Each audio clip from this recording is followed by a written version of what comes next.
1976 at 4:40. I'm just kidding. I grew up in this really small town in India. And in India, each and every state has a very distinct cuisine of its own. I grew up in a colony where there were people from all over India. And I used to be this obnoxious kid. I know it's so tough for you guys to imagine that, but I would like go from one neighbor's house to the other, tell them that my parents hadn't fed me, so can I eat with you? And it was incredible because I would get to try all of these like South Indian food. I grew up in a predominantly Punjabi or Northern household. South Indian food, East, from Bengal, from Kerala.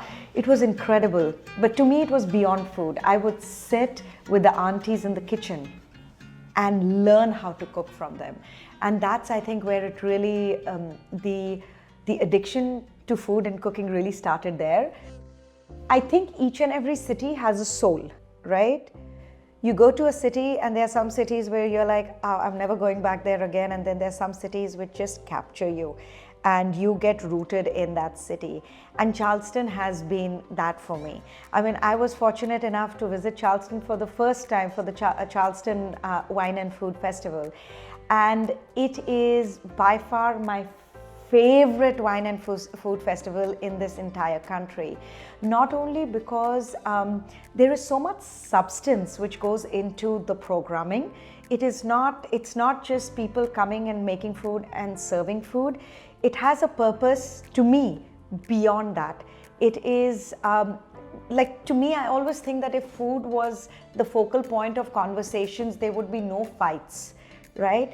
And I think that is what the way the festival has been curated has been in such a way that it has captured the soul of food and wine and the chefs and the people who come over here. So it's very addictive. It just keeps on making you like, oh, come back to me.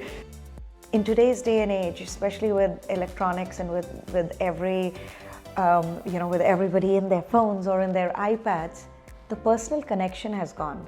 That sensory connection has gone. And the most sensory experience in this entire world is drinking and eating. So to use food and wine as the platform to connect a community, and a community doesn't need to be only Charleston, it pretty much is the entire country at the present moment. I think that is where the Charleston Wine and Food Festival is playing a very, very critical part in just getting people together.